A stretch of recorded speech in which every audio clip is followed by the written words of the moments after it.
School തുറക്കാൻ മണിക്കൂറുകൾ മാത്രം ബാക്കി നിൽക്കെ ഏരൂർ LP സ്കൂളിലെ കാഴ്ചയാണിത്.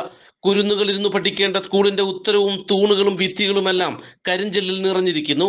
കഴിഞ്ഞ മാസം 27-ന് മുമ്പായി എല്ലാ സ്കൂളുകളും ശുചീകരണ പ്രവർത്തികൾ നടത്തി സുരക്ഷ ഉറപ്പാക്കണമെന്ന സർക്കാർ ഉത്തരവിറക്കിയിരുന്നു. എന്നാൽ ഏരൂർ LP സ്കൂളിന് ഇതൊന്നും ബാധകമല്ലെന്ന് ഈ കാഴ്ചകൾ വ്യക്തമാക്കുന്നു. ക്ലാസ് റൂമുകൾക്ക് പുറമെ കുട്ടികൾ കുടിക്കാൻ ഉപയോഗിക്കുന്ന വെള്ളം ശേഖരിക്കുന്ന ടാങ്കിൽ ഉൾപ്പെടെ കരിഞ്ചല്ലാണ്. ഇവിടെ എത്തിയ രക്ഷിതാക്കളിൽ ഒരാളാണ് ഇക്കാര്യം പ്രദേശത്തെ DYFI പ്രവർത്തകരെ അറിയിച്ചത്. തുടർന്ന് DYFI SFI പ്രവർത്തകർ എത്തി കരിഞ്ചല്ലുകൾ നീക്കം ചെയ്ത് സ്കൂളും പരിസരവും വൃത്തിയാക്കി.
സ്കൂൾ പ്രവേശനോത്സവവുമായി ബന്ധപ്പെട്ടിട്ട് DYFI SFI സംയുക്തമായിട്ട് ഏറ്റെടുക്കുന്ന മാസ് ക്ലീനിങ്ങിന്റെ ഭാഗമായിട്ട് ഏരൂർ ലോക്കൽ കമ്മിറ്റിയുടെ കീഴിൽ ഏരൂർ ഹയർ സെക്കൻഡറി സ്കൂളും അതുപോലെ തന്നെ ഏരൂർ LP സ്കൂളും നമ്മൾ വൃത്തിയാക്കാൻ വേണ്ടിയിട്ട് തീരുമാനിച്ചിരുന്നു. ഏരൂർ LP സ്കൂളിലേക്ക് എത്തിയപ്പോഴാണ് ഇവിടെ കരിഞ്ചള്ളിന്റെ ഭീകരമായിട്ടുള്ള ഒരു ശല്യം നമ്മൾ കാണുകയുണ്ടായത്.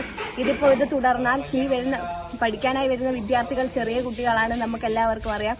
കുട്ടികൾക്ക് അതുകൊണ്ട് പല ബുദ്ധിമുട്ടുകൾ വരും. കുട്ടികളുടെ ആഹാരത്തിൽ വീഴുക, അതുപോലെ തന്നെ ചെവിയിൽ അങ്ങനെയുള്ള ആരോഗ്യമായിട്ടുള്ള അസുഖങ്ങൾ വരുന്ന സാഹചര്യത്തിൽ നമ്മൾ ഈ സ്കൂൾ കരിഞ്ചല്ല് അവരുടെ ദോഷം മുന്നിൽ കണ്ടുകൊണ്ട് ഈ കരിഞ്ചല്ലെല്ലാം നീക്കം ചെയ്യാൻ വേണ്ടിയിട്ട് ഒരുങ്ങിയിട്ടുണ്ട്.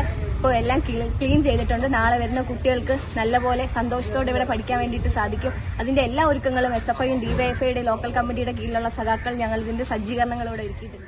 ഇത്തരം സാഹചര്യത്തിൽ ചെറിയ കുട്ടികൾ സ്കൂളിലെത്തിയിരുന്നുവെങ്കിൽ ഗുരുതരമായ ആരോഗ്യ പ്രശ്നങ്ങൾക്കിടയാക്കുമായിരുന്നു എന്ന കാര്യത്തിൽ സംശയമില്ല. എന്നാൽ വിവരങ്ങൾ PTA പഞ്ചായത്ത് വിദ്യാഭ്യാസ വകുപ്പ് അധികാരികളെ അറിയിച്ചിരുന്നുവെന്ന് മുൻ പ്രഥമാധ്യാപകൻ പറയുന്നു. എന്നാൽ ഇക്കാര്യം സംബന്ധിച്ച യാതൊരുവിധ അറിയിപ്പും തങ്ങൾക്ക് ലഭിച്ചിട്ടില്ലെന്ന് പഞ്ചായത്ത് വിദ്യാഭ്യാസകാര്യ സ്ഥിരസമിതി അധ്യക്ഷൻ ഷൈൻ ബാബു അറിയിച്ചു. അതേസമയം ഒരാഴ്ച മുമ്പ് തന്നെ ശുചീകരണ പ്രവർത്തനം പൂർത്തിയാക്കിയെന്നാണ് PTAയുടെ വാദം. എന്തായാലും കുട്ടികളെത്താൻ മണിക്കൂറുകൾ മാത്രം ബാക്കി നിൽക്കെ ശുചീകരണ പ്രവൃത്തികളിൽ സ്കൂൾ PTAയുടെ ഭാഗത്തു നിന്നും ഗുരുതരമായ വീഴ്ച ഉണ്ടായെന്ന കാര്യം വ്യക്തം. കരിഞ്ചല്ല് രൂക്ഷമാണെങ്കിൽ കുട്ടികളെ മറ്റു ക്ലാസുകളിലേക്ക് മാറ്റുന്ന കാര്യം ആലോചിക്കുമെന്ന് സ്കൂൾ HM ഇൻചാർജ് ആശ അറിയിച്ചു. CPM SFI DYFI നേതാക്കളായ T അഫ്സൽ, രാജീവ്, നിഖിൽ ബാബു, കിഷോർ, ജയേഷ്, സന്ദീപ്, ബുഹാരി, ശിഖ പത്മൻ, രേവതി എന്നിവർ ശുചീകരണ പ്രവർത്തനങ്ങൾക്ക് നേതൃത്വം നൽകി. നാട്ടുവാർത്ത, ഏരൂർ.